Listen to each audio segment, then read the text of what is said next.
Hi. Hello. నమస్తే అందరికీ. Welcome to my channel. ఇప్పుడు మనం చెప్పుకోబోతున్న స్టోరీ 'మనసా పలకవే' ఎపిసోడ్ 73. నీకేమైనా పిచ్చి పట్టిందా హిత? తన కోసమే కదా ఇప్పుడు ఇంత గొడవ జరిగింది. మళ్ళీ తన దగ్గరికి వెళ్దామంటావేంటి? మనం వెళ్తే మళ్ళీ వాళ్ళు ఊరుకుంటారా? లేని రచ్చ చేస్తారు. అవసరమా? ఇంటికి వెళ్దాం. తనెక్కడికైనా పోనివ్వు అన్నాడు సిద్ధు చాలా కోపంగా. వదిన అంటే ప్రేమ లేనట్టు మాట్లాడకన్నయ్య. నీ మనసు నాకు తెలుసు. నాకర్థమవుతుంది పద. తను కాస్త బాగైతే మనం ఇంటికి వెళ్ళినా కూడా ప్రశాంతంగా ఉంటుంది. ఏం కాదు. వాళ్ళేదైనా మాట్లాడితే నేను మాట్లాడతాను పద.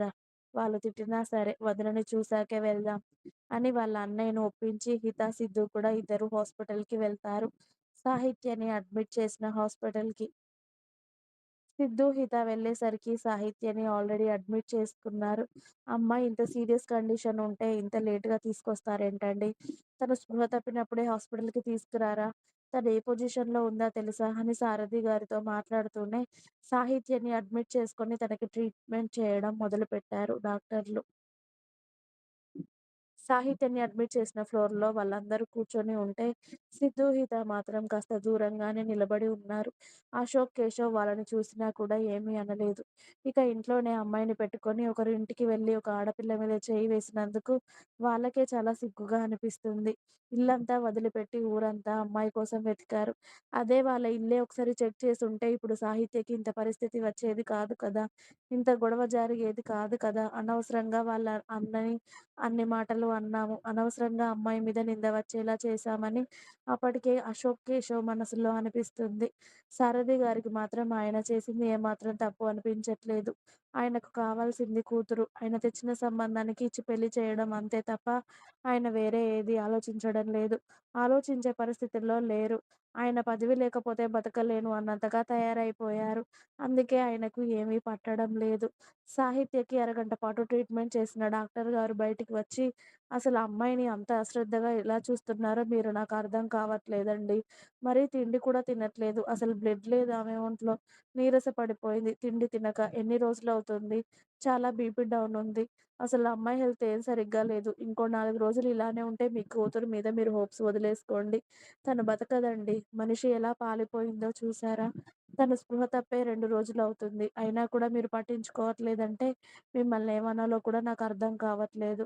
ప్రాణం పోయే స్టేజ్‌లో ఉంది తను. కనీసం ఆ అమ్మాయి ఎలా ఉందో కూడా 2 డేస్ నుండి మీరు చూడలేదా? అని సారథి గారికి, రాణి గారికి బానే గడ్డి పెట్టి సెలైన్స్ పెట్టాం. రేపటి వరకు స్పృహలోకి రావచ్చు. కాస్త తను స్పృహలోకి వచ్చాకైనా అమ్మాయికి తిండి పెట్టండి అని డాక్టర్ గారు అక్కడి నుండి వెళ్ళిపోయారు. ఆ మాటలన్నీ విన్న హిత, చూసావా నీకోసం నెల రోజుల నుండి మంచినీళ్ళు కూడా ముట్టుకోవట్లేదంట. తను ఎలా అయిందో చూసావా అన్నయ్య? వాళ్ళ ఇంట్లోనే తనకి రక్షణ లేదన్నయ్య. తను చూసుకునే వాళ్ళు కూడా కరువయ్యారు. తన ఇంట్లోనే తనుంటే 2 రోజులుగా ఎవరు తనని పట్టించుకోలేదు.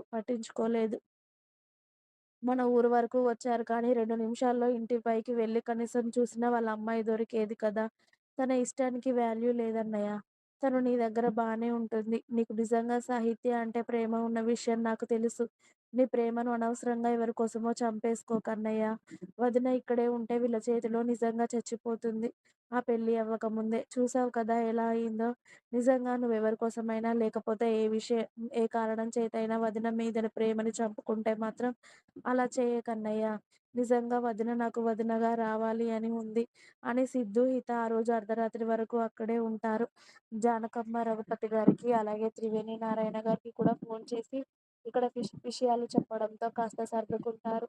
త్రివేణి గారు కూతురు క్షేమంగానే ఉంది. కూతురు దగ్గర కొడుకు ఉన్నాడు అని చెప్పేసి. ఇక రాత్రి ఏం బయలుదేరతాము, ఉదయం బయలుదేరతాము అని చెప్పేసి సిద్ధు, హిత కూడా అక్కడే ఉన్నారు. ఉదయం మెల్లిగా 8 గంటలకు కళ్ళు తెరిచి చూస్తుంది సాహిత్య.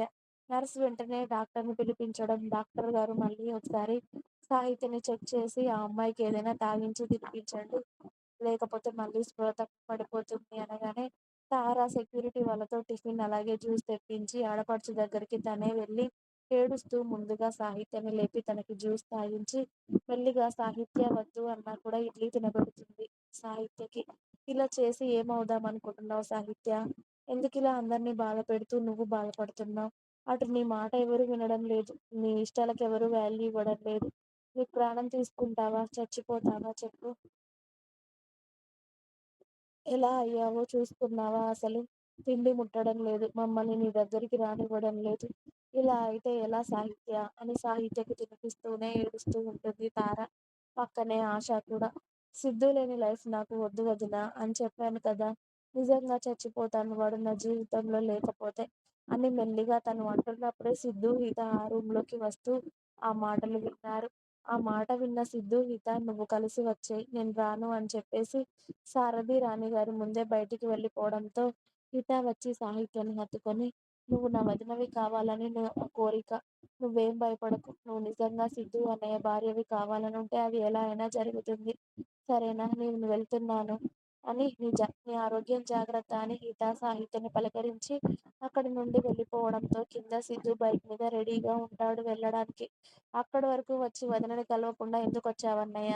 అని అడిగింది హిత. చెల్లి ప్రశ్నకు ఏం సమాధానం ఇవ్వకుండా సిద్ధు బైక్ స్టార్ట్ చేసి ఒక హోటల్ దగ్గర బైక్ ఆపి హిత, సిద్ధు ఫ్రెష్ అయ్యాక టిఫిన్ పెట్టి సిద్ధు చెల్లికి టిఫిన్ పెట్టి సిద్ధు మాత్రం నార్మల్ టీ తాగి ఊరికి బయలుదేరారు. సిద్ధు ఇంటికి చేరుకోగానే జానకమ్మ రఘుపతి గారు సిద్ధు దగ్గరికి వచ్చి సాహిత్య ఎలా ఉందయ్యా అని అడిగారు. ఇంకా ఉంది మీకు నా స్టోరీస్ నచ్చినట్లయితే ప్లీజ్ నా ఛానల్ని లైక్ నా స్టోరీస్ని లైక్ చేయండి. అలాగే నా ఛానల్ని తప్పకుండా సబ్స్క్రైబ్ చేయండి.